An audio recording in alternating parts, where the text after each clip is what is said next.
بھی دینا پڑے گا۔ میں سوال کرنا چاہتا ہوں کہ پیپلز پارٹی اور ایم کیو ایم آئین کی آرٹیکل 140A کے مطابق اور سپریم کورٹ کے فیصلے کے مطابق اب بلدیاتی اختیارات کا قانون پاس کیوں نہیں کر رہے؟ کیوں نہیں جو ہے وہ بلدیہ کو جو ہے امپاور کرنا چاہتے ہیں؟ آپ کی تو اپنی مرضی کی بلدیہ آ رہی ہے، جو چاہتے ہیں آپ کر لیتے ہیں، آپ اپنے ہی لوگوں کو امپاور نہیں کرنا چاہتے۔ اور جو معاہدہ جماعت اسلامی کے ساتھ کیا، جب آپ نے اس کا اعادہ کیا تھا، اعلان کیا تھا، ہم نے ویلکم کیا۔ آپ نے اس پر عمل درآمد کرنا شروع کیا، ہم نے ویلکم کیا۔ ہم پولیٹیکل لوگ ہیں۔ اگر آپ نے اپنی کابینہ سے اس کو میئر کے بارے میں یہ طے کیا کہ اب چیئرمین منتخب میئر ہوگا واٹر بورڈ کا، تو ہم نے اس کو ویلکم کیا تھا، لیکن پھر آپ نے معاملے کو پینڈنگ کر دیا۔ اور اب ایم کیو ایم اور پیپلز پارٹی، اور افسوس کی بات ہے کہ یہاں پر اپوزیشن جو پی ٹی آئی کی ہے سندھ میں، وہ بھی اپنا رول ادا نہیں کرتی۔ چیخنے چلانے سے، گالیاں دینے سے، سوشل میڈیا کیمپین چلانے کا مسئلہ نہیں ہے۔ پریکٹیکلی آپ بتائیں کہ آپ نے کراچی کے لیے کیا کیا ہے، سندھ کے عوام کے لیے کیا کیا ہے۔ تو ایک طرح سے یہ جو بلدیاتی اختیارات والا معاملہ ہے، جو کہ کسی جانب چل پڑا تھا اور ترامیم کی صورت میں صوبائی اسمبلی میں حکومت لے آئی تھی معاہدے کے مطابق، اس کو بھی پینڈنگ کر کے ان پارٹیوں نے معاملے کو آگے بڑھا دیا ہے۔ اب کہتے ہیں کہ انتخاب اس لیے نہیں کرانا چاہتے کہ بلدیاتی اختیارات کا مسئلہ ہے اور اختیارات وہ دینا نہیں چاہتے۔ اس کا مطلب یہ ہے کہ یہ تینوں چاروں جماعتیں مل کر نہ بلدیاتی الیکشن کرانا چاہتے ہیں اور نہ ان کو کراچی سے کوئی غرض ہے کہ یہاں پر کوئی بااختیار بلدیہ کا نظام بنے۔ اس لیے ہم اس پورے طرز عمل کی ان پارٹیوں کی مذمت کرتے ہیں اور ہم مطالبہ کرتے ہیں کہ فوری طور پر بلدیاتی اختیارات کو مکمل کیا جائے، اور ساتھ میں یہ جو الیکشن کمیشن اس وقت یہاں پر پیپلز پارٹی اور صوبائی حکومت کا ایک سمجھ لیں کہ ایکسٹینشن بنا ہوا ہے، آر اوز کی صورت میں جو لوگ لا کر بٹھا دیے گئے ہیں پارٹی ورکرز کی صورت میں، یہ پورا عمل جو ہے وہ الیکشن کو سبوتاژ کرنے کے لیے ہو رہا ہے۔ ہم کسی صورت یہ نہیں ہونے دیں گے، ان کو ایکسپوز کریں گے۔ الیکشن وقت پر ہونا چاہیے، لیکن ووٹر لسٹیں بھی ملنی چاہیے، ان آر اوز کو بھی تبدیل کرنا چاہیے، لوگوں کو بھی جو ہے وہ تمام حق ملنا چاہیے کہ وہ الیکشن لڑ سکیں۔ اور میں یہ پوچھنا چاہتا ہوں کہ یہ کیا پرفارمنس ہے الیکشن کمیشن کی اور صوبائی حکومت کی؟ ایک ضمنی انتخاب لانڈی کورنگی میں ہوا، کھلے عام اسلحہ چل رہا تھا، کھلے عام فائرنگ ہو رہی تھی، کھلے عام لوگ ایک دوسرے پر گولیاں چلا رہے تھے، اور اس وقت رینجرز کو وہاں پر کیوں نہیں لگایا گیا؟ کیا جان بوجھ کر آپ ایسے حالات بنانا چاہتے ہیں کہ کراچی کو دوبارہ سے اسی دہشت گردی کی دلدل میں پھینک دیں اور لوگ خوف کے مارے یا تو ووٹ ڈالنے نہ جائیں، اور پھر وہی ہو کہ قبضے ہو جائیں اسٹیشنوں پر اور لوگ اپنی مرضی کے ووٹ بیلٹ پیپر کے پر ٹھپے لگا دیں، اس لیے کہ دہشت گردوں کا عام لوگ تو مقابلہ نہیں کر سکتے۔ آپ فورس تعینات نہیں کر سکتے، جو پولیس موجود ہو وہ بھی کنٹرول نہیں کر رہی ہو، تو اس کا مطلب ہم کیا سمجھیں گے؟ اس کا مطلب ہم یہ سمجھیں گے کہ آپ جان بوجھ کر یہ کام کر رہے ہیں اور اس پورے جمہوری پروسیس سے لوگوں کو مایوس کر رہے ہیں، الیکشن کے پروسیس سے لوگوں کو مایوس کر رہے ہیں۔ لہٰذا NA 240 میں جو کچھ بھی ہوا، انسانی جانوں کا ضیاع ہوا، زخمی ہوئے لوگ، تو اس پر حکومت نے کیا کارروائی کی؟ اس وقت کیا کیا؟ ایک ضمنی انتخاب کو آپ امن و امان کے لحاظ سے کنٹرول نہیں کر سکے تو آپ پورا بلدیاتی انتخاب کیسے کنٹرول کریں گے؟ کیا روڈ میپ ہے آپ کے پاس؟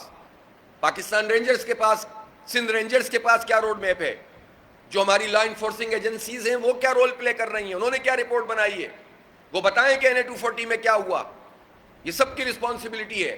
جب اچھائی کی ذمہ داری سب لیتے ہیں، جب کوئی آپ ٹارگیٹڈ آپریشن کرتے ہیں اور امن و امان قائم کرتے ہیں، ہم آپ کو سپورٹ کرتے ہیں کہ آپ دہشت گردوں کو پکڑیں، ہمیں کوئی اعتراض نہیں ہے، لیکن جب آپ اچھائی کے ذمہ دار ہیں تو برائی کی بھی ذمہ داری لیجئے، پھر قتل و غارت گری کی ذمہ داری بھی لیجئے، پھر بدامنی کی ذمہ داری بھی لیجئے، پھر الیکشن کو تباہ کرنے کی بھی ذمہ داری لیجئے۔ اس لیے ہم بہت اسٹرانگلی اس بات کو کہنا چاہتے ہیں کہ اس پورے عمل کی غیر شفافیت کو ختم کیا جائے، اور کراچی، حیدرآباد میں جب یہ 24 جولائی کو الیکشن ہو تو اس میں سب کو برابر کے مواقع ملنے چاہیے۔ فوری طور پر ووٹر لسٹ کو ایک کیا جائے، درست کیا جائے، سب کو اویلیبل کیا جائے اور اس کا ایکسس سب کو حاصل ہونا چاہیے۔ اسی طرح سے یہ آر اوز کا سسٹم ٹھیک ہونا چاہیے، اور اسی طرح سے سب کو حق ملنا چاہیے کہ اگر کسی کی اسکروٹنی میں اس کا نام نہیں ہے تو اس کو اپیل کرنے کا حق ہونا چاہیے۔ اس وقت شہر کراچی میں آپ دیکھیں بدترین لوڈ شیڈنگ ہو رہی ہے۔ اب کیا ہماری یہ قسمت ہے کہ ہم بھاری بھاری بل ادا کریں، ہر مہینے فیول ایڈجسٹمنٹ چارجز کے نام پر اضافی بل دیں، اور ایک پرائیویٹ مافیا ہم پر مسلط ہو اور یہ ساری جماعتیں جب بھی حکومت میں آئیں اس مافیا کو سپورٹ کریں کہ الیکٹرک کی. ان کا لائسنس کینسل کیوں نہیں ہوتا؟ نہ نون لیگ کرتی ہے، نہ پی ٹی آئی کرتی ہے، نہ پیپلز پارٹی کرتی ہے، اور ایم کیو ایم ان سب کا حصہ ہوتی ہے. اس کو قومی تحویل میں لے کر جو پروفٹ 35-40 ارب روپے تو آفیشیل شو کرتے ہیں نا، آفیشیل پتہ نہیں کتنا لوٹتے ہیں، وہ تو کم از کم قومی خزانے میں آئے گا. جو سبسڈی ان کو ملتی ہے وہ تو عوام پہ لگے گی. آپ جو ہے وہ آر ایل این جی منگوائیں، ان سے کہو پرائیویٹ کمپنی ہو، آر ایل این جی منگواؤ، چلاؤ پلانٹ اگر گیس پہ چلانا چاہتے ہو، اور اس کا بار عوام پہ مت ڈالو، خود اپنے اوپر لو. جب آپ کاروبار کرتے ہیں تو بعض اوقات آپ کو چیز مہنگی ملتی ہے، بعض اوقات را مٹیریل سستا ملتا ہے.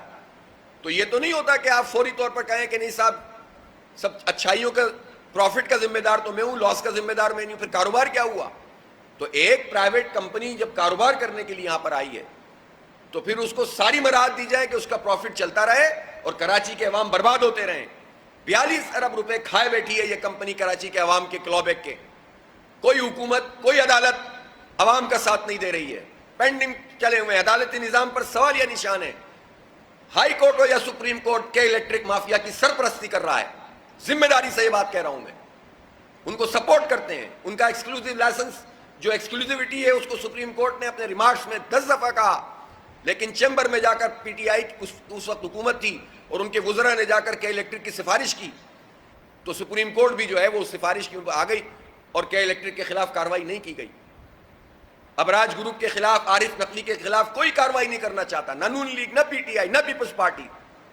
سب ان کے ہاتھوں بکتے ہیں، سب پیسہ وصول کرتے ہیں. تو اس لیے ہم یہ سمجھتے ہیں کہ یہ جو لوڈ شیڈنگ کا عذاب ہے اور یہ جو ہمارے اوپر بجلی کے بم گرائے جاتے ہیں، یہ قیمتوں میں اضافہ کہ حکمران اپنی عیاشیاں ختم کرنے کے لیے تیار نہیں ہیں. اپنی گاڑیاں، اپنے پیٹرول، کتنے 100 ارب روپے ان کی عیاشیوں اور پیٹرول کے یہ عیاشیاں کریں اور ہمارے اوپر تم پیٹرول بم گراؤ. اس لیے عوام کو بھی اب اس پر نکلنا ہوگا. میں شہر کراچی کے لوگوں سے خاص طور پر یہ کہنا چاہتا ہوں کہ ان حقائق کا ادراک کریں. جماعت اسلامی ان کی آواز ہے. ہم آپ کا مقدمہ لڑ رہے ہیں، ہم آپ کے لیے جد و جہد کر رہے ہیں. ہم نے اس شہر کو تعمیر کیا ہے اور انشاءاللہ اس شہر کی جو اثر نو تعمیر ہوگی اور اختیار ہوگا وہ بھی جماعت اسلامی کے ہاتھوں سے ہوگا انشاءاللہ. عوام سے میری درخواست ہے کہ وہ جماعت اسلامی کی اس جد و جہد میں ہمارا ساتھ دیں تاکہ ہمارے حالات بہتر ہو سکیں اور یہ جو ہم طویل عرصے سے ایک سیاہ رات ہم پر مسلط ہوئی ہے یہ چھٹ سکے. بہت بہت شکریہ. جی جی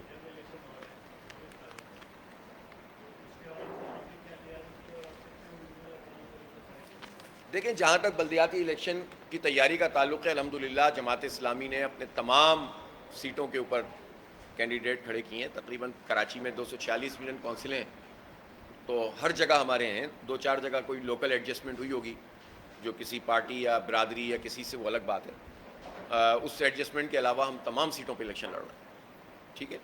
اور اسی طرح ہماری تیاری بھی مکمل ہے. ہماری تحریک حق دو کراچی کو تحریک سمجھ لیں، بلدیاتی انتخابات ہماری حق دو کراچی تحریک کا تسلسل ہے. انشاءاللہ اس کے نتیجے میں ایک ہم سنگ میل عبور کریں گے کراچی کے حقوق کے لیے. ایک پلیٹ فارم ہمیں میسر آئے گا تو انشاءاللہ ہم اس کے ذریعے سے لوگوں کی خدمت بھی کریں گے اور لوگوں کا پیسہ لوگوں پہ لگائیں گے ایمانداری کے ساتھ، جیسے پہلے نعمت اللہ خان صاحب نے کیا، عبدالستار افغانی نے کیا. تو ہماری الحمدللہ تیاری مکمل ہے. لیکن یہ راستے میں جو رکاوٹیں ہیں، عوام کے راستے کی رکاوٹیں،